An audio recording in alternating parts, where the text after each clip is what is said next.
Hi guys, and welcome to my Greater Rift guide for the Might of the Earth set. And in comparison to Raycore, this set gives you a little bit more toughness, so you can actually tank a little bit better. And I'd also consider it to be more general purpose, because you're not going to have as hard of a time with certain affixes as you would with Raycore.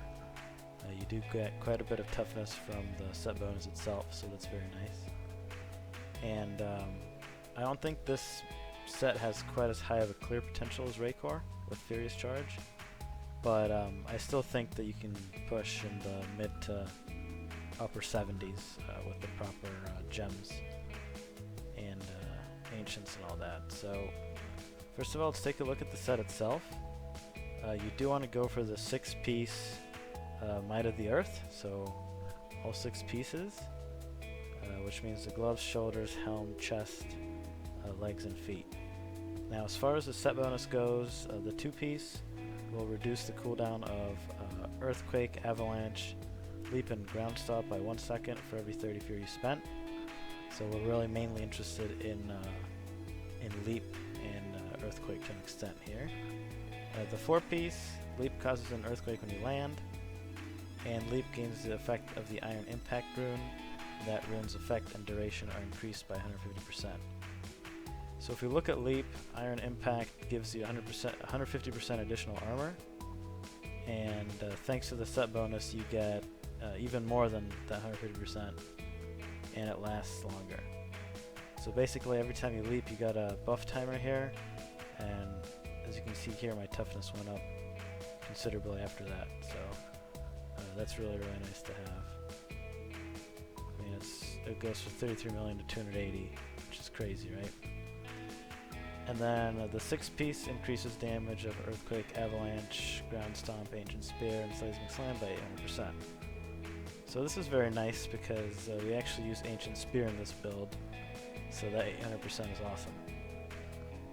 Now, in addition to this set, we go for Blade of the Tribes, which is a new mighty weapon this season. And what this does is it will cause an avalanche and an earthquake every time you use War Cry and Threatening Shout, so that's a nice DPS boost. It also increases earthquake damage by up to 200%, which again is very nice synergy with the FX itself. So this weapon I'd consider to be a must-have for this build. Then we go Focus Restraint for our rings. Pretty standard there. So you get your 50% bonus increased damage for each ring. Then we go for the Dread Iron Belt, which has a new affix this season. Ground Stomp causes an avalanche. We don't use that, but we do use the avalanche damage bonus, which can roll up to 200%. So that's that's really nice to have as a 5th affix on this particular belt. In addition to that, we go for Skulker's Salvation, which again is yet another new item this season. And this will increase the damage of Ancient Spear by 100%. And if it hits 5 of your enemies, that damage is increased by up to another 150, which is awesome, because it's basically a massive nuke. And it does require the Boulder Toss rune, which is pretty much what we use for this build anyway, so it doesn't matter. And what Boulder Toss does is it uses all of your Fury to do increased damage. And that's really nice because we get a lot of Fury generated from Leap itself, so that synergizes nicely with the Ancient Spear. You fire that off, it resets your cooldown, and so then you're back to attacking again. Alright, and for the last item, you do want the Hellfire Amulet with either Nerves of Steel, Earthen Might, Ruthless, Animosity, or Rampage. Now before I get into the skills, let's take a look at the cube, and then let's take a look at the stats you want on your items. So in the cube, you go for the Furnace to increase your elite damage. You go for Lot Socks. This lets you cast Leap 3 times in a row, basically, like this. And that's really important for mobility as well as damage, so this is absolutely critical. And then Band of Might, after casting Leap, Furious Charge, Ground Stomp, you take 60% reduced damage for 8 seconds. So that's beautiful. That means that you can use this build in groups, it's not dependent on unity or anything. And yeah, it's 60% damage reduction, can't say no, right? So yeah, let's take a look at the stats you want. On your weapon, I would say maximize your damage first and foremost. After that, strength and vitality. You do want to have a fairly big health pool for this build, just because you're going to be tanking mobs, and you don't want to be too, you don't want the spiky damage to accidentally result in a death. And then on your rings, focus, restraint, you're going to want to go crit chance, crit damage, and you could potentially also take a cooldown reduction on one of them instead of crit damage, but I would recommend crit damage just for the overall DPS increase. On your gloves, strength, vitality, crit chance, crit damage. Instead of the vitality, you could potentially go for either area damage or CDR, but I would limit the CDR to just one item out of all of your items. On shoulders, strength, all resist, CDR is nice to have, or vitality, and I have earthquake damage on mine, but I think that it's probably going to be better to swap that to area damage. Just because you're already getting 170 or up to 200% from your weapon, and that 15% is added to the 170 or the 200 before it multiplies the earthquake damage. So in reality, this 15% is actually a lot less than it might seem. On your helm, strength, vitality, crit chance, it's pretty standard. On your chest, strength, vitality. Again, I have earthquake damage right now. I'm probably going to change that to % life. You could also go for reduced elite damage or all resist, depending on how your chest rolls. Belt, strength, vitality, all resist, life per fury. That is pretty important. You definitely want to have that all resist on your belt. And the life per fury is really helpful, so if you get an ancient one of these, it's going to make a big difference. Because every time you use your ancient spear, you're basically going to heal up to at least half health, if not more. In your pants, you want strength, vitality, all resist. Unfortunately, as you can see here, mine aren't ancient, so I'm not up to my full clear potential yet with this gear, but I'm working on it. Boots, strength, vitality, all resist, and ancient spear damage. I definitely would keep that just because of how hard ancient spear hits. On your Hellfire, crit chance, crit damage, and physical percentage. Right now mine has strength. Fortunately, I still haven't gotten a better one, but just go with the best one that you have. Crit chance, crit damage, strength isn't going to be that big of a handicap, just as long as you have the crit chance and the crit damage. And of course, you do want to try to get secondary resists on all your items. Finally, bracers, physical damage, strength, vitality, crit chance, and a secondary resist. You want to try to get one that rolls as high as possible here. You can see the 150 is a perfect roll, but the variance isn't that big anyway, so that's going to be it for the gear. Now, looking at Paragon, you do want to max your maximum fury. You do want to max your movement speed and then put everything into strength. You do want to max cooldown reduction here, that's very important. After that, crit chance, crit damage, attack speed. Resist all life, armor, life regen. And area damage, go life on hit, resource cost reduction. So now let's take a look at the skills. You want to go with Earthquake Cave-In, and like I mentioned earlier, we are using the physical rune.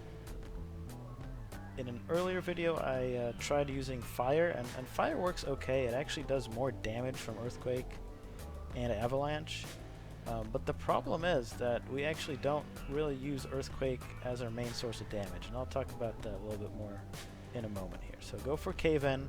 This will pull all enemies within 24 yards towards you, and that's going to be a very nice DPS increase when we combine that with Battle Rage. But before we get to that, Ancient Spear Boulder Toss is very important because it's a big heal, it's a big amount of damage, and it resets your cooldown. So this is absolutely critical. Leap Death from Above. this will stun enemies for 3 seconds, and again, it's one of those things that you really want to have, because I mean you can pull enemies in with leap, but and you can slow enemies, but the stun reduces the damage you take by so much that you absolutely want to go for this, in my opinion. Battle Rage Bloodshed. This is kind of the heart of the build itself, because what this does is it causes critical hits to deal 20% of all damage done to all other nearby enemies. And that is a huge amount of AoE damage, considering that Earthquake will pull enemies in. Having Battle Rage Bloodshed and then firing off an Ancient Spear will cause an immense amount of damage, and that's really how you kill stuff with this build. So that's why Earthquake isn't really that important. Then we go for Threatening Shout Falter. This increases the damage enemies take, and that is a nice increase, I would say, so it's worth getting. You could also go for the more defensive options here, but I would stick with Falter. Right, because the DPS increase it's considerable, right? You want to get as much DPS out of your build as you can, and this is a nice way to do that. Warcry, this is basically a defensive, but since you have the weapon, Blade of the Tribes, both of these will cause both an avalanche and an earthquake when you pop them. So they do deal damage in addition to their primary effect. I do recommend the Veteran's Warning rune to increase dodge chance. If you find that you're dying less to physical damage than to magic, then you can go for Impunity. So these two runes here are very good. The other ones I probably wouldn't use. This one increases your armor. Your armor's already really high, and because of diminishing returns, it's not really worth it. You can also increase your life, but this is negligible, I'd say, compared to the other two, especially dodge chance, because you don't have any base dodge chance with this build. So Veteran's Warning there. As far as your passives go, Earthen Might is absolutely critical. You gain 30 Fury when Avalanche or Earthquake is triggered. So every time you leap, you gain Fury. Every time you pop Threatening Shout or Warcry, you gain Fury.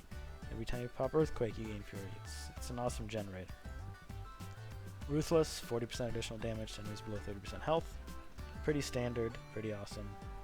Rampage increases strength by 1% for 8 seconds after killing an enemy. Stacks up to 25 times.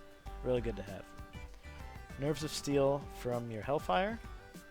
Finally, we got Animosity. Now, you might be tempted to maybe go for Brawler, and Brawler increases your damage by 20%.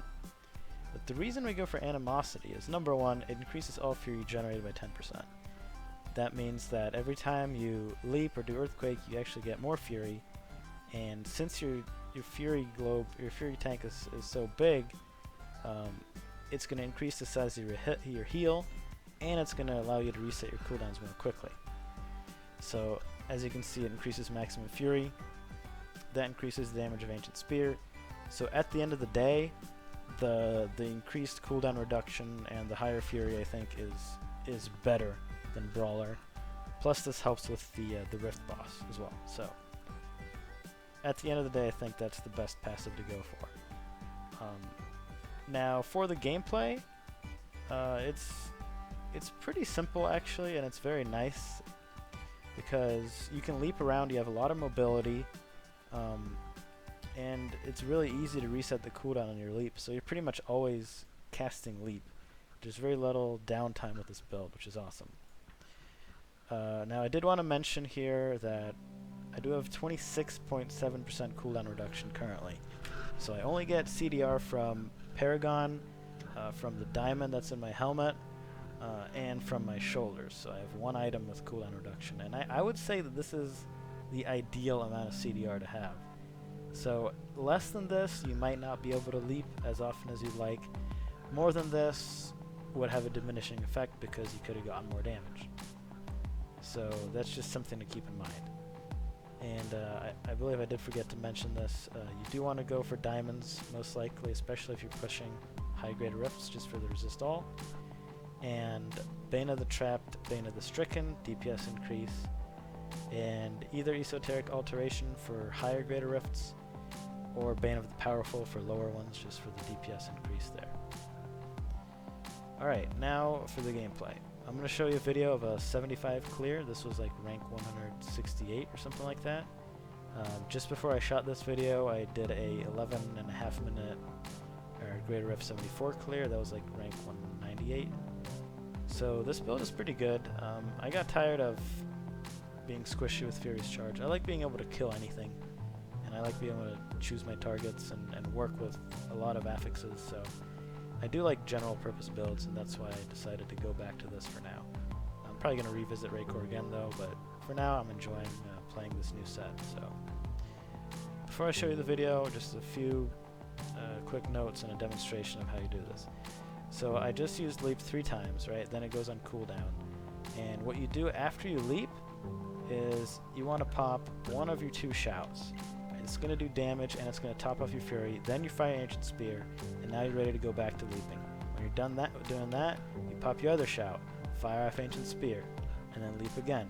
And there's going to be some downtime, so you cast Earthquake, fire off Ancient Spear, and then leap again. And you just keep repeating that. You do want to make sure that battle rate is up. It may last for a while. It's not on the GCD, so it's nice and easy to maintain. And you do want to pop your Threatening Shout as your first shout, right? Because you want to use that as often as you can. So after Threatening Shout, then you use War Cry, and then you use Earthquake if it's not off cooldown. Otherwise, you kind of just sit tight. There might be 1 or 2 seconds during which you can't leap, but in my opinion, that doesn't really make a difference. I use the Bottomless Potion of Fear, and this is nice because it means that when you pop your potion, you're probably going to be low on health. It'll fear all enemies within 12 yards, so you're not going to be getting meleeed. So you pop your potion, you're not getting meleeed, and hopefully by the time the fear expires, you're going to be able to leap away out of danger or just increase your armor. Alright guys, thanks a lot for watching. I hope you enjoyed the clear video, and good luck in your Greater Rift as always.